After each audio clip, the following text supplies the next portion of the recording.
You're listening to the Change Management Review podcast, where we bring you the best tactics, strategies, and actionable insights for organization change. We talk with impactful organizational change practitioners and leaders. And now your host, Theresa Moulton. Welcome to the Change Management Review podcast. My name is Theresa Moulton. I'm the editor-in-chief of the Change Management Review. And today I have a very interesting guest with us. Nick Petschek is managing director at Kotter, the change and transformation consultancy founded by Dr. John Kotter, where he leads the firm's Europe, Middle East, and Africa practice from Barcelona, Spain. He has more than 15 years of experience advising senior teams and has led business transformations in over 20 countries for organizations ranging from startups to household names, including Apple, the National Football League, and 3M. His executive advisory work spans transportation, pharmaceuticals, utilities, insurance, healthcare, and the public sector, with a particular concentration in technology and government. His career path is unusual by consulting standards, the circus, unicorn stage startups, and the United Nations, and he credits that range for the toolbox he brings to the questions of narrative, scaling, sustainability, and culture transformation. His stated focus is helping organizations surface the gap between aspiration and reality, and then close it. Petschek holds a bachelor's of Arts in Philosophy from the University of Massachusetts Amherst and a dual Master's of Arts in International Affairs and Urban Planning from the Fletcher School and Tufts University. He writes and comments regularly on transformation and leadership for outlets including Digital Insurance and Training Zone. So without further ado, let's welcome Nick. Hi, Theresa. Thanks for the warm introduction. Great to be here. Yeah, we're really excited to have you here today. And I know we wanted to talk about AI adoption and some of the adaptability research that's been going on at Kotter. So let's start with the adaptability research at Kotter. Can you tell us a little bit about that, what the premise is and what you're finding? Sure. So maybe there's a bit of history or context that I might need to set or that could be helpful before jumping into adaptability today. Sure. Which is John Kotter started working on the relationship between corporate culture and performance at this point 50 years ago, right? From a research perspective. We all know some of his work better than others. Leading Change in the 90s is one of the seminal pieces that is still in all of our minds from someone's MBA or a quick Google or a quick AI search. And where the adaptability starts to come in is what we have realized in our emerging research since the 90s has been that world is no longer what it used to be, right? The world today. So a previous read of Kotter no longer fully applies. You need to update it for today's context. And one of the key points to do that is to understand the changing nature of today's world and business environment. And that leads to adaptability being the new kind of key driver to corporate performance in 2026, and we think beyond. So that's at least how we came to it, right? It was previously it was, okay, we're in a more static, kind of slower paced world. We now, over the last 20 years, have known that that's changing by leaps and bounds. You mentioned AI at the intro, so that's just one of the many bounds that we've got. And so for us, adaptability has really been where our research has focused over the last 5 or so years to see how organizations, like, what does that even mean? How do you start to do that? And how do you start to have a mental model and a framework to be able to adjust to today's working environment? Yes, thank you. That was a really clear context. And so what's the main premise around your adaptability research, and how do you see some of your findings applying to today's business world? So the first premise is that the world is dramatically different and adapting at a faster pace and in new ways that we can't foresee, right? So there's no room anymore for thinking that we can predict 5-10 years out, which means having a 5-10 year strategy, corporate strategy, and then kind of setting it with this big rollout around the world is no longer the only thing you need to do, if not really that helpful. So for us, it's if you can understand that, then your question is, what do we do to adjust to that world? Mm-hmm. To us, there's three pieces. So one piece is new ways of approaching management systems. So this Mm-hmm. is the systemic view of an organization. I mentioned strategic planning, right? That's one part of how you would start to think about building an adaptability. Mm-hmm.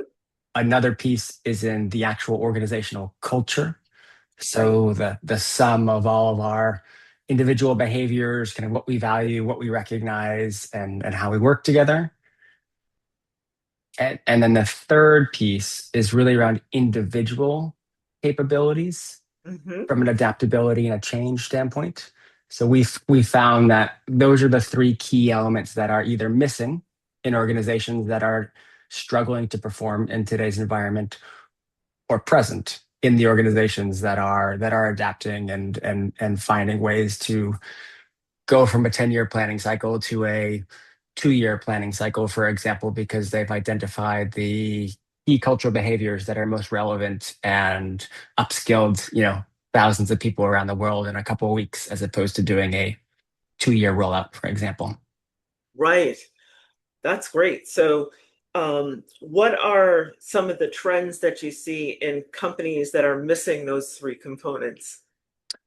Ooh, trends. So the ones that are missing. One of the big trends is, if I kind of think about that group of companies, it's usually previously industry leaders. Okay. So they're coming from a place of stability, or what they think is stability. Makes a lot of sense. They don't see, it's the kind of boiling a frog metaphor, Yes. right? They don't see the world changing around them, or if they do, it's not impacting their key business measures yet. Yes.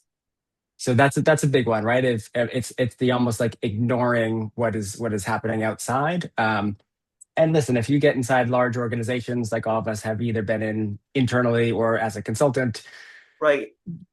there's many parts of an organization that are concerned or focused as much internally as on the external environment and the customer and the Yes. consumer, right? So there's a lot of space for people to stay insular in a lot of these Yes. big organizations. That's one. That's one. That sounds like Yeah. you might have come up against some of that in your in your own Well, experience. yes, and one of the things that I'm wondering is, how do you then get their attention around adaptability, if they're not showing it in their numbers, and they're, because it comes back to that too big to fail concept, Hmm. right? And so, um, how do you help them anticipate, you know, that they really need to get on this, because the adaptability, and I'm putting this in your mouth as words, Yeah, yeah, and yeah, yeah, yeah. agility, these big organizations, they need to have a wake-up call, and we need it sooner than later. Indeed. So it's interesting. Just before this and just after this, I've got two calls around some of the largest international banks starting up new Okay. transformation offices, and they're grappling with exactly that question. So I will, within confidence, obviously, like think out loud about some of the questions Yes. they're asking Great. themselves. Uh, they're starting, and we're helping them. How do I identify the people or the parts of the organization that get it? Right? That are Okay. experiencing the pain or seeing the change, Yeah. and starting there. Because also through our research at Kotter, it's go where the energy is one of our Okay. key tenets. So don't try to start with the naysayers or the people who are furthest along on the change adoption curve, right? Right. You would start with the people who are saying, "Hey, actually, that makes sense. Like, how can I help?" Right. Because that builds proof points and it builds momentum in a large organization, because you're Yes. able to get to a place where, okay, in some particular, let's call it like client services part of a banking institution, that's where they're experiencing the most pain because it's the closest to the actual customer. Great. How do we help them see what metrics they need to move? How do they adopt what they're doing and change based on consumer behavior now? And then you bring that way up, to all of the other arms of the bank to be able to demonstrate what could be possible if people decided to move quickly. Yeah. Wow, that's amazing. And in that kind of situation, what are some of the what are some of the techniques and practices that you can put in place to help move the numbers? Mm. Yeah, so a lot of what I was just talking about is it's essentially social proof, right? Uh-huh. Because if a consultant comes in and says, "Listen, we have 50 years of research, the world is changing, you should listen to us." Some people do, right? But really, what Right. they need someone inside their organization, their boss or their peer, to say this is right, and this is what's happening to us. So a lot of the techniques are, how do you like, once you've found those people, how do you empower them or create structures or initiatives so that they can shine and tell their own story internally. So usually for us, it's trying not to be the here's the Kotter work, right? It's the Yeah. here's the set of change agents or activators or everyone comes up with their own version of what cool and kind of inspiring language is in their Yes. organizations, and it's getting them front and center. That's one key piece. Another is making sure that what you do is not just a pilot, that at the same time you're also working with the systems, which is for us the management practices. Yes. So let's say that, just sticking with kind of customer service, if that's where you really want to see the change initially, Mhm. don't just do a 3-6 month pilot in helping them work differently. Actually change the underlying performance metrics that they're being judged against. Right. Change how HR views and their competencies supports their growth internally, or throughout the bank in rotations. Because otherwise, what happens is you have this really great initiative. You have the social proof and the demonstration of changing corporate results, but Right. then it disappears within the year because no one has created the environment needed for it to be sustained. Yes. Yeah, that's true. And it gets kind of lost. It just becomes Mhm. this kind of like um hoopla and then fades away because it doesn't tie to the if it doesn't tie to the green in the US, the buck, Yep. then it doesn't tie to my behaviors. So Exactly. that's really interesting. And so if we pop out into the AI space and we talk about Mhm. adaptability, what are some of the ways that you're seeing the adaptability insights really tying to some change strategies that are relevant to AI? Oh, that's a really interesting one, and then maybe we can afterwards go into where we are seeing value in Yes. AI adoption, or unfortunately, or not. Yeah, that would be Um, great. yeah, so let's see. Definitely, when in our research, what we found is the main barriers that people are facing is in leadership and culture. So we've Okay. run a couple of large surveys globally, and everyone always says, of course, some part of it is technical, some part of it is Right. structural, some part of it is a bit of the strategy is off, but mostly it's leadership and culture. Yeah. And so for us, when we think about adaptability, when I say management systems, when I say culture, when I say individual capabilities, I'm not necessarily talking about the nuts and bolts of all those things. I'm talking more about the leadership approach to them. Okay. So, for example, in going back to strategy, right? It's one thing to have the strategic capabilities in your organization to create a long, robust plan with all the cascading information and slides, et cetera. Yep. That's not really what we're talking about when we talk about creating an adaptable strategic plan. We're really talking about what are the principles that you bring, the Right. leadership principles to it. So stepping up out of the like tactics and technical aspects of all of that, and how do you make sure you're changing your approach to the overall strategic planning process? So for us, that's Mm. that's one way where AI isn't quite working yet because people are looking at AI as its own separate strategy, Oh, interesting. as opposed to actually it should fit into the principles of what we're trying to do. And that should fit Yes. into the actual business strategy that we've created, that we're flexibly monitoring and adjusting. It shouldn't sit in a silo somewhere else because it's the flashy new thing that everyone wants to buy. And this is the data point that truly makes me sad. This is the Deloitte, and I think McKinsey has a similar, more or less finding. Only 5% of organizations are getting the impact that they expected from their Yes, AI purchases. And if you think about the billions of dollars that have been spent so far, I know. that's not the ROI No, that the organizations CFOs are are really looking having for. a hard time. So we see a lot of organizations spinning up new parts of a business, hiring new, kind of verticals within what they're doing, and that doesn't solve the business challenge, right? It just creates kind of another part of the organization excited about using a tool, but without the integration or direction into the larger organization. Yes. Yeah, I had a conversation with a gentleman from a pretty well-known organization yesterday, and he is the head of change management at that group. And uh, he said that the AI projects weren't even on his portfolio, Right. that the organization is just looking at it like a tool. And Exactly. it was like kind of dumbfounding for me because I was like, really? At your company, really? So the research that's out there is true. I mean, it's organizations are just pressing it in. hmm And if I'm being honest, as an individual, right, I'm also attracted to shiny objects. I go to the Right, supermarket and I admit that, from time to time, I buy one of the candy bars that they place right in front of the register as those like, are you sure you don't want to, whatever your, candy bar of choice is, right? right. So it's in our human DNA and nature to get excited about something new.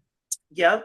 It's also in our nature, if we know how to step back and say, maybe one candy bar a week is the right choice. And here's how I'll bake this really nice cake at home, and here's how I do it. Right, if that's a somewhat coherent metaphor. So Yeah. an AI candy bar doesn't really help you get either in shape or get you really the like exciting, Right. sit down wonderful birthday cake, right?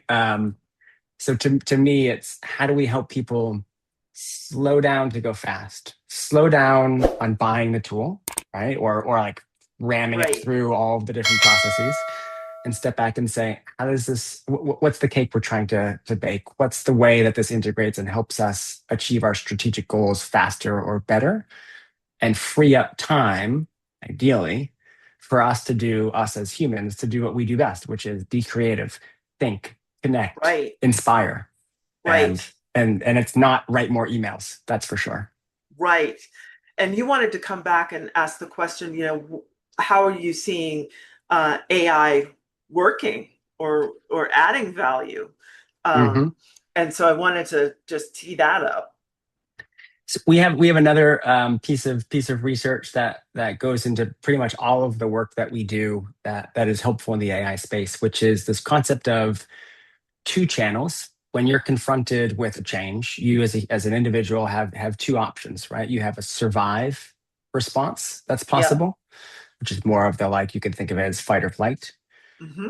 You have another option, which is thrive, Hmm. which is if you're familiar with kind of the psychology back, it's the like Yes. flow, or if you think about like when you get excited, if someone says, hey, I'm gonna make something different, and you get excited about that and you start being curious and creative, that's thrive.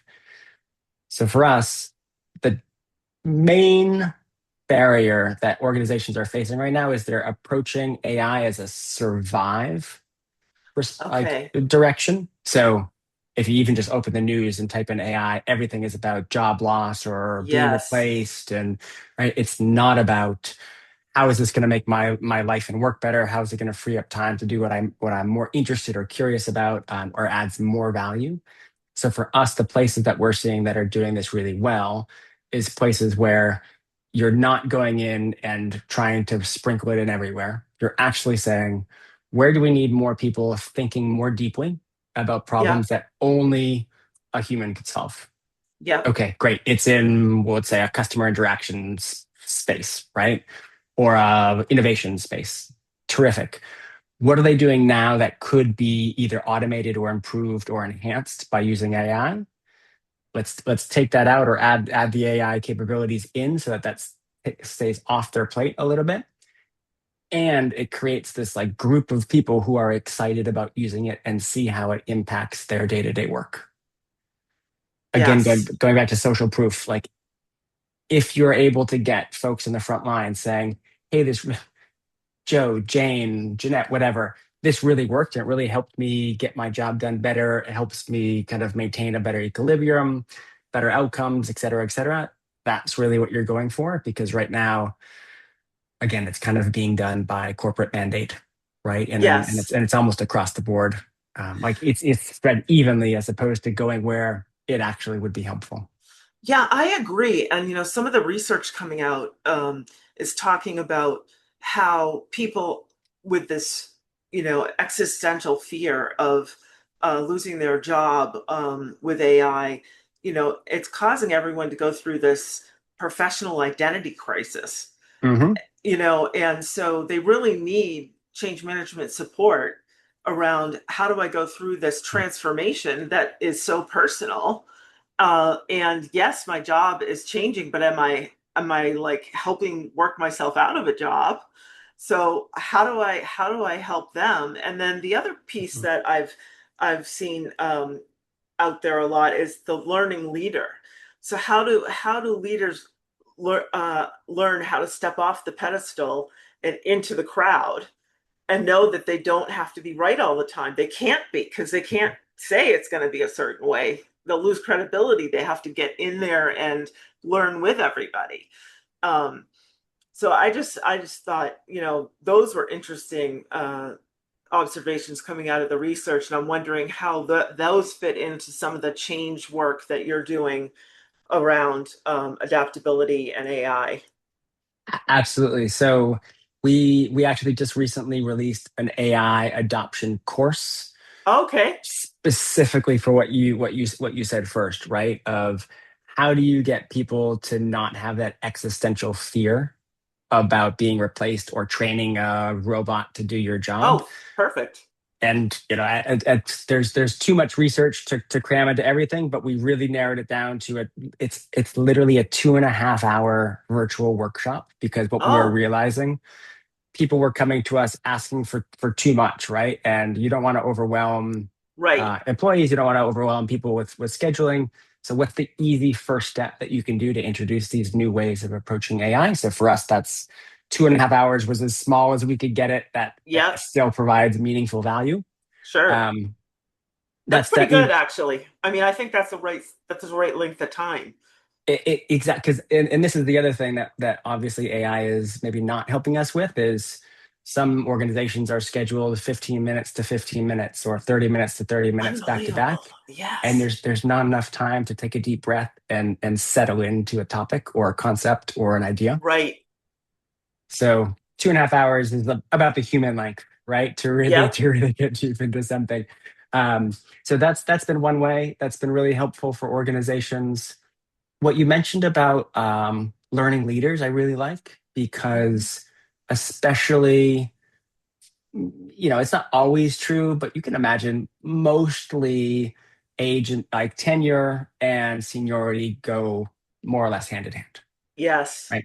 So you've got digital natives and younger generations in other parts or more junior parts of the organization that Yeah. are feeling the fear, and right, and Yeah. also have more technical skills because Yes. they've grown up with this than Yes. that senior leader. So it's almost an opportunity as well to show some vulnerability Yes. That's big.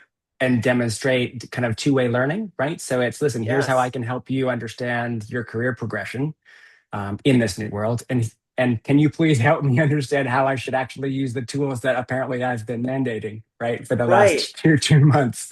And then it becomes more of a joint effort. So it's not, if you think back to kind of factory days, like if we, go Yes. back, 70 years, you always had the management and then labor, or you had kind of factory workers and then the white collar workers. We're Right. really blending those concepts here because we've hopefully realized that if we can collaborate across different parts of the business, whether that's, senior leaders and folks doing the work, or finance and marketing, that we always get to a better outcome. Yeah.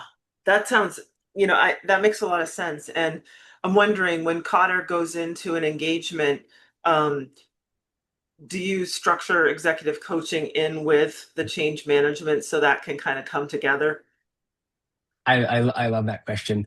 And the answer is yes, but quietly. Okay. Because sometimes organizations don't want to hear the word coaching, or leaders Right. don't Yeah. think that Right. they need it. Right. And so it's absolutely built into everything that we do when we engage with clients. Sometimes, and maybe this is helpful for other consultants listening, sometimes you call it transformation coaching, or leadership Right. coaching, or something that doesn't sound like executive coaching or life coaching. Right. And it really is at its core very similar, because it's, how do you help them understand themselves and their own reactions to why they're behaving the way they are, Mm-hmm. gain empathy to the people that they're leading, Mm-hmm. and ideally close that gap, right? Go back to what you had said about my intro, of actually not looking at themselves as a leader and then everyone else is reporting to me, but Mm-hmm. actually, if we're going to go through this transformation together, whether it's becoming more adaptable, whether it's AI adoption because of a true business need, it can't just be 20 C-suite folks that know Right. why we're doing it, right? And the coaching is a core component to helping them understand that. Yeah. That's great. Um, I find that really helps. And I was on the ACMP ICF Joint Task Force for Change Management and Coaching, Mhm. and working with the coaches mixed into the teams, the sub teams. It really opened my eyes as to how powerful the blend of the coaching and the change management work really is. Because Absolutely. Yeah. with change management, professionals don't always get the right access that they need to influence the narrative. Absolutely. And it just as a funny aside, I'm doing a keynote with ACMP in a couple weeks. Are So you that's really? yeah, Oh, good. yeah. In their virtual conference. In their virtual conference. Yep, Oh, exactly. fantastic. Yeah. So that'll be fun. And it's a bit about AI adoption as well. So it's very similar. Um, I really like what you just said, because for us, that's where, depending on who we come into an organization through, right? There's a Mhm. couple of different places that usually hire us. It's either the business directly, could be a C-suite leader, kind of, very Yeah, senior, or it's either like an HR transformation office, or change management kind of set up in the organization. yeah, And what the impact that we have in the organization is always mostly the same, right? It's about improving business results, right. through the work that we do. But the language that we use is different, because each one of them has a different understanding of, just a different way of kind of conceptualizing the Hmm. world and the work. So for HR and change professionals, what they most appreciate about bringing us in is we help the like senior leaders or the business leaders take them seriously, right? Because Yes, we can speak business and we can also speak change, right. and it's bridging that gap. And ideally, it's leaving that connection behind when our projects end, Yes, so that they realize actually they have more capability in the organization than they originally thought. They were just having a hard time understanding or speaking to each other.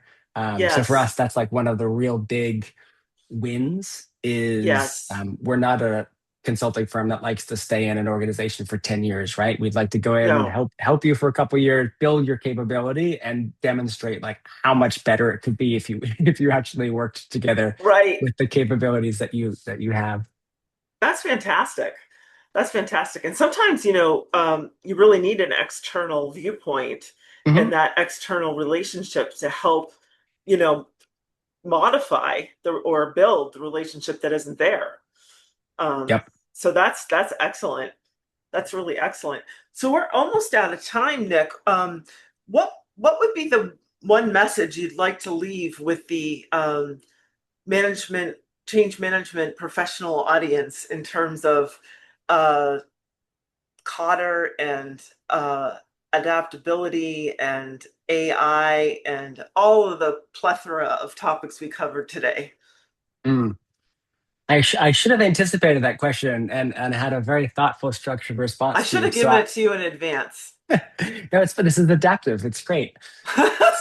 For the first I would like people to come away with is that all is not lost, right? This is not as dire as some people are making it out to be.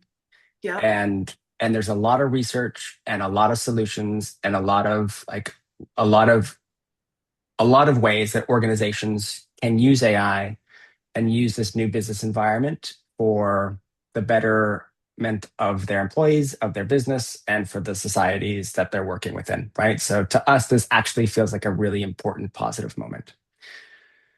That, however, requires people to actually do something about it. You right, can't just sit back and can't be still on a moving train. I remember reading in high right, school.